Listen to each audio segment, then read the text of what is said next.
सबसे पहले हम शुरू करते हैं बात करना तुला राशि के जातकों के बारे में। देखिए तुला राशि के लोगों, अगर मैं आपसे बिल्कुल सीधी बात कहूं तो 2026 जब से शुरू हुआ और आधा साल ये बीत गया, इसको अगर हम कुछ लाइनों में समझे तो ये समय आपके लिए एक खामोश इम्तिहान जैसा रहा, जहां आपने कुछ नया जरूर सीखा होगा, कोई ना कोई स्किल जरूर सीखी होगी, कोई कोर्स, कोई नॉलेज आपके पास जरूर आई होगी। अगर आप उस रास्ते पर पहुंचे जहां पर आपने सोचा ही नहीं था, जिस चीज का मतलब आपने वो लर्निंग करी, वो नॉलेज ली जो शायद आप प्रिपेयर करके नहीं आए थे कि यार ये करना है 2026 में। जैसे एस्ट्रोलॉजी सीख ली हो आपने घर बैठे बैठे, या फिर कुछ आपने फोटोग्राफी का, एआई का कोई कोर्स आपने किया हो जिसका आपका कोई प्लान ना हो, अध्यात्म तक, स्पिरिचुअलिटी तक पहुंचने की कई सारी चीजें आपने यहाँ पर सीखी होंगी। क्योंकि इस साल की शुरुआत में आपका ना जुपिटर बड़ा एक्टिव था, यानी कि सीखना सिखाना ये वाला एक फेज दिखाई दे रहा था, जहां पर आप दूसरों को रास्ता भी दिखा रहे थे, गाइड भी कर रहे थे, इंफॉर्मेटिव बातें भी शेयर कर रहे थे। अगर साथ ही साथ आपने अपने काम में थोड़ा सा अनस्टेबिलिटी फील की हो, जैसे ऑफिस में पॉलिटिक्स का माहौल, जेलसी ऑफिस में देखना, बहुत मेहनत करना या प्रेशर फील करना, तो भी कोई नई बात नहीं थी, क्योंकि तुला राशि का समय ऐसा ही चल रहा था। ये पूरा साल आपको तोड़ने तो नहीं मैं कहूंगा, बट कि आपकी जो प्रोफेशनल प्लस जो स्पिरिचुअल नींव है जो अभी तक बनी हुई थी, उसको थोड़ा सा तो हिलाने आया था। यहां पर रुकावटें भी कई सारी आई। एक सीधी बात जो आपको इस समय समझ लेनी चाहिए कि अब ये फेज खत्म हो गया है। अब जुलाई से दिसंबर का टाइम शुरू होने वाला है, और उसमें तुला राशि के लिए टोटल ही डिफरेंट कहानी है, जिसको अभी आज हम इस वीडियो में समझने वाले हैं। जुलाई से अगर मैं बात शुरू करूं तो ये वो समय है जब आप अपने इंटरेस्ट, अपनी हॉबीज को प्रोफेशन में बनाने की ऐसी मन में दिमाग में कहानियां चला रहे हैं आप कि ये चीज मुझे पसंद है तो इसको लाओ, इससे कमाई कैसे की जा सकती है, और इसको आप सीरियसली सोचकर एग्जीक्यूट करने के बारे में भी सोच रहे हैं और कर भी ले जाएंगे। मन काफी स्ट्रांग आपने बना लिया है। जी जुलाई की बात मैं बता रहा हूं। आपके मन में कई सारी लंबे समय से लॉन्ग पेंडिंग डिजायर में कहूंगा या इच्छा में कहूंगा, जिसके कारण से ये चीजें आपके मन में आ रही हैं कि एक एक्स्ट्रा सोर्स ऑफ इनकम, या अगर एक और था तो तीसरा एक्स्ट्रा सोर्स ऑफ इनकम मुझे अब बनाना है। और पर यहीं पर आपको ध्यान रखना है कि ये काम आपका एक्स्ट्रा बढ़ाने वाला है आपके ऊपर। ऑलरेडी तुला राशि वाले काफी सारी जिम्मेदारियों में फंसे हुए हैं या काफी सारी जिम्मेदारियां उठा रहे हैं, और उसी दौरान आप अगर इस एक नए फ्रंट पे लड़ाई करने चले जाते हैं तो यू नीड केयरफुल स्ट्रेटजी। मैं मना बिल्कुल नहीं कर रहा हूं कि आप ये काम ना करें, क्योंकि कभी भी करेंगे तो भी कुछ ना कुछ चुनौती तो रहेगी सामने। बस उन चुनौतियों को, उस टाइम को, अपनी हेल्थ को प्रैक्टिकली स्ट्रेटजी बनाकर शुरुआत करिएगा। अदरवाइज ये नींव बनाने जा रहे हैं, नींव हिला के चले आएंगे। करियर मजबूत करने जा रहे हैं, करियर हिलाकर चले आएंगे आप। यहाँ पर याद रखना है कि ये पूरे जो 6 महीने, अगर उसका एक थीम मैं बताऊं तो ये पूरे 6 महीनों में करियर पैसा, प्रोफेशनल लाइफ, इसके ऊपर सबसे ज्यादा चलने वाला है।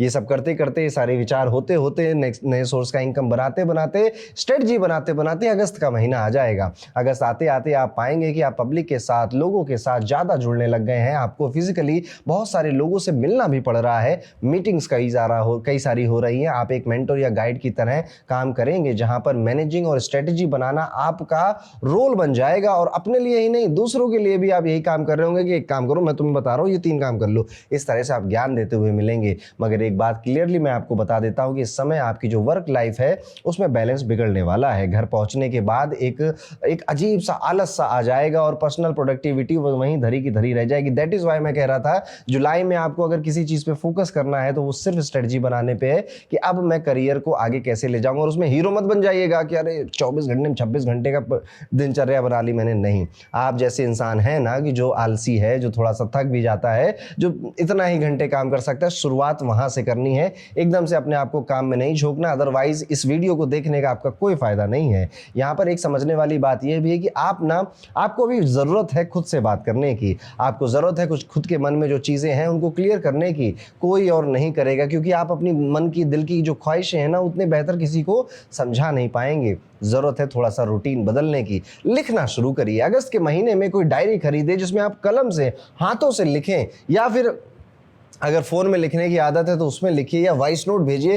किसी ना किसी तरह की जो जर्नलिंग हम जिसे कहते हैं वो आप अगस्त में जरूर करेंगे। इससे क्या होगा, क्लैरिटी ऑफ थॉट्स आता है। जितनी उलझने या ओवर थिंकिंग जो हमें लग रहा होता है, हाय दैया ये कैसे होगा, वो कैसे होगा, आराम से होने लग जाता है, क्योंकि लिखते लिखते ही आपको अपनी प्रॉब्लम के सोल्यूशन मिलने लग जाते हैं। ये वक्त है एक्ट करने का। कहाँ पर शुरुआत करनी है, खुद से, फिर कहीं और जाना। और जब ये सब आप कर रहे होंगे, देखते देखते ही सितंबर आ जाएगा। सितंबर में कंसिस्टेंसी आपकी सबसे बड़ी परीक्षा बनती है, और कुछ शुरू तो करेंगे, मगर बार बार मन भटकेगा। एक सोच आएगी कि चलो पहले थोड़ा सा सोशल मीडिया देख लेते हैं, मूवी देख लेते हैं, थोड़ा पार्टी कर लेते हैं, गर्लफ्रेंड से बतिया लेते हैं। यही चीजें आपको जो जुलाई में प्लान बनाया था उसको यहाँ पे तोड़ने लगेंगी। यानी कि सितंबर वो चक्रव्यूह है, या सितंबर वो परीक्षा है जो कि आप देख रहा है कि भैया तुम्हारा जो सपना है ना उसके लिए तुम कितने पागल हो। क्या तुम इतने पागल हो कि तुम कंसिस्टेंसी नहीं छूटेगी, सपना तो पूरा करना है, या फिर बस आया था एक विचार, वैसे वाले आप व्यक्ति हैं। सितंबर डिसाइड करेगा मेक और ब्रेक, और यहीं से दो दिशाओं में आपका जीवन बाकी के महीनों के लिए चला जाएगा। उस पर जाने से पहले अभी सितंबर को और समझते हैं। इस महीने में आप अपने आप से ना एक वादा भी करेंगे कि मैं अब ये एक्सरसाइज करूंगा, या जिम जाऊंगा, या ये वाला कोर्स खत्म कर दूंगा, पुशअप्स लगाऊंगा, सिटअप्स लगाऊंगा, कुछ ना कुछ आप अपने आप से बहुत प्रोमिस करेंगे। क्योंकि जब दिन डिसिप्लिन से नहीं गुजरेगा तो आपके मन में फिर से वो एक डर, वो एक अपने आप को लेकर सेल्फ डाउट क्रिएट होने लगेगा, मजा नहीं आएगा। लेकिन एक मजेदार बात जरूर है मेरे पास आपके लिए, मतलब एंटरटेनमेंट की दुनिया में दिलचस्पी आपकी इतनी बढ़ेगी कि आपको लगेगा कि यार सोशल मीडिया खुद ही खोल लूँ क्या, मूवी खुद ही बना दूँ क्या।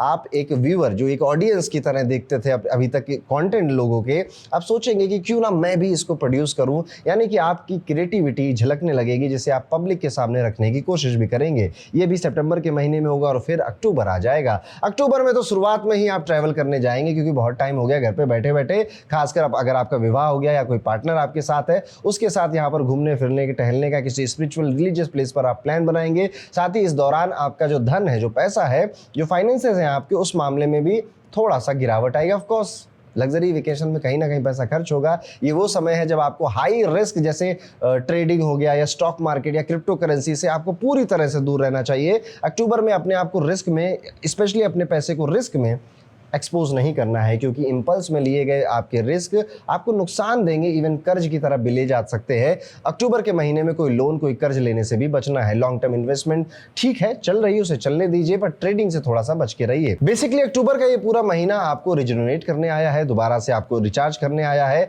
इस टाइम पीरियड में आप अच्छे लोगों के साथ समय बिताएंगे, बातें करेंगे, नए एक्सपीरियंस करेंगे, नई नई चीजें जो अभी तक आपने देखी नहीं है उस तरफ भी जाएंगे। एंटरटेनमेंट इंडस्ट्री में आपका और दिलचस्पी बढ़ेगी, और यहाँ पर आप ये भी पाएंगे कि आप थोड़ा सा ठीक सहज महसूस कर रहे हैं, हल्का महसूस कर रहे हैं। बट एक बात ध्यान रखनी है, अक्टूबर में नो रिस्क। अब आ गया नवंबर का महीना। नवंबर में घर, व्हीकल, हाउस होल्ड खर्चों पर आपका ध्यान जाएगा। गाड़ी में कुछ दिक्कत आएगी, गाड़ी में रिपेयरमेंट में पैसा लगेगा, उसकी मरम्मत में पैसा लगेगा, और जितना सोचा था उससे ज़्यादा लगेगा। और इसी समय के आसपास आप पाएंगे कि आपके आसपास के लोग, सोसाइटी, आपके पड़ोसी, आपके कलीग्स के साथ आपकी ना अनसुनी हो रही, तकरार हो रही। नवंबर में आपकी बात वर्बल फाइट होती हुई दिखाई देती है। इसलिए एक सलाह यहाँ पे माननी है आपको कि दूसरों के झगड़े में पहले तो खुद नहीं पड़ना, दूसरों की समस्याओं को हल करने के लिए खुद नहीं जाना है। पहले जीवन में अपनी समस्याएं हल कर लें, अदरवाइज आप बीच में जाएंगे बचाने के लिए और टारगेट खुद बन जाएंगे, इल्जाम आप पर लग जाएगा, जबकि गलती शायद आपकी थी भी नहीं।